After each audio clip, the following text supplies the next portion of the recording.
Hi everybody, it's Steve.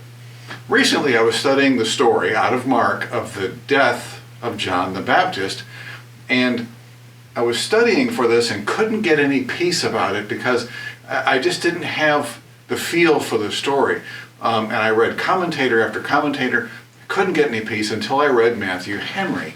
And he said something that really got my interest. He said, I think that Herod was involved in this plot to kill John the Baptist. It wasn't just the two women. It got me to thinking. Open your Bibles to Mark chapter 6.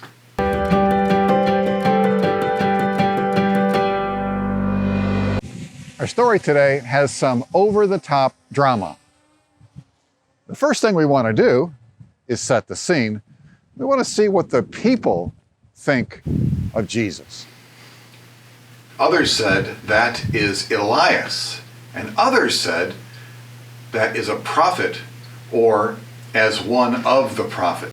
So the people thought that John was a prophet. The prophets had been dead for 100 years, hundreds of years, and they hadn't had any word from God among them, and now they thought that John himself was the first prophet that they've had in a long time. Now let's look at what Herod thought. Mark 6:14, and King Herod heard of him, for his name was spread abroad, and he said that John the Baptist was risen from the dead, and therefore mighty works do show forth themselves in him. And let's look at, go ahead to verse 16. But when Herod heard thereof, he said, it is John whom I beheaded. He is risen from the dead. For Herod himself had sent forth and laid hold upon John and bound him in prison for Herodias' sake, his brother Philip's wife, for he had married her. For John had said unto Herod, it is not lawful for thee to have thy brother's wife. Life in Herod's court was about keeping your job. They had the job of keeping the people calm, of keeping them paying their taxes, of keeping Rome happy. And as long as they kept this whole mess under control, they'd be able to keep their nice, cushy jobs. His wife, however, wants John dead. She doesn't like John. John has stood in front of her for all these months and pointed her finger and said she has to go. Now, remember, Herod had divorced one wife to get her, and she's not above thinking that Herod will do this to her, because if he'll do it to one person, he'll do it to another. She's worried about keeping her job. She wants John dead. But the people love John. They adore him. They think he's a prophet. They think he's from God. And so Herodias is fighting an uphill battle here. Additionally, Herod personally loves John also. Mark 6:20, for Herod feared John, knowing that he was a just man and holy, and observed him. And when he had heard him, he did many things, and he heard him gladly. Let's break this verse down and look at it very carefully. First of all, Herod feared John. Our verse tells us that. Also, notice that he observed him. So that means that he was looking at John and trying to imitate the way that he was.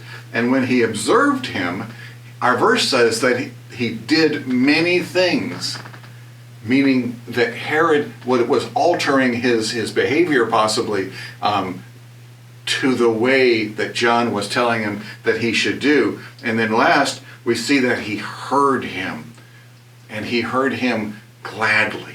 I think these verses show Herod's faithfulness to John in spite of what was going on. John stood by him. John taught him. We read in Proverbs this wonderful verse, faithful are the wounds of a friend, but the kisses of an enemy are deceitful. And we also see this in Proverbs 28:23, he that rebuketh a man afterwards shall find more favor than he that flattereth with the tongue. Let's flip the coin and look at Herodias' anger towards John. In verse 17, for Herod himself had sent forth and laid hold of John and bound him in prison for Herodias' sake, Skip ahead to verse 19. Therefore Herodias had a quarrel with him and would have killed him, but she could not. And that sets the scenes for our plot. Here it comes. Now, I'm going to read through first, ahead of time, all these verses that are about to come up, and then we're going to go back and talk to them when I'm done. So, let's start at Mark 6:21. And when a convenient day was come, that Herod on his birthday made a supper to his lords, high captains, and chief estates of Galilee. And when the daughter of the said Herodias came in and danced and pleased Herod and them that sat with him, the king said unto the damsel, Ask of me whatsoever thou wilt, and I will give it thee. And he sware unto her, Whatsoever thou shalt ask of me, I will give it to thee, unto half of my kingdom. And she went forth and said unto her mother, What shall I ask? And she said, The head of John the Baptist. And she came in straightway with haste unto the king, saying, I will that thou give me by and by in a charger the head of John the Baptist. And the king was exceeding sorry. Yet for his oath's sake, and for the sakes of which sat with him, he would not reject her. And immediately the king sent an executioner and commanded his head to be brought. And he went and beheaded him in prison, and brought his head in a charger, and gave it to the damsel, and the damsel gave it to her mother. And when the disciples heard of it, they came and took up his corpse and laid it in the tomb. So, let's begin our plot. There must be a ball in the court. And this is what got it all happening. This is what got me thinking about this. Because Herod said, when a convenient day was come. In order for this to work, remember, the people do not want John killed. Herod needs him killed because of Herodias. Herodias needs him killed because she's just mad that he's trying to take her job away from her. She thinks that John wants her fired. So, what do we do? Herod gets a convenient day. In order for this to work, he has to be fooled, tricked into beheading John. And John has to be close by so that there's no time for reasonable thought. So John, the birthday party has to be right next to the prison. Has to be in the same town, located close by so they can go do it, bring his head back, be done with it. If John is 30, 40, 100 miles away, this is not going to work. When a convenient day was come. Now, notice that all these guys are present. Witnesses, his lords, all the high captains, the military was there, the chief estates were there, everybody who owned land, who was important, were there. All these witnesses were there, and they were set up, and there was some drinking going on. In order for this to work, everybody's thinking has to be a little bit muddled. The king must promise. So Herod says, conveniently, whatsoever thou shalt ask of me, I will give it thee unto the half of my kingdom. I've got quite a few children, and I promise you that I have never promised one of my children half of what I have. Matter of fact, I keep on promising them less every time I think about it. Herod promised her this outrageous promise with the wine flowing, with all of these witnesses present. And so now he's backed into a corner. So Salome must dance.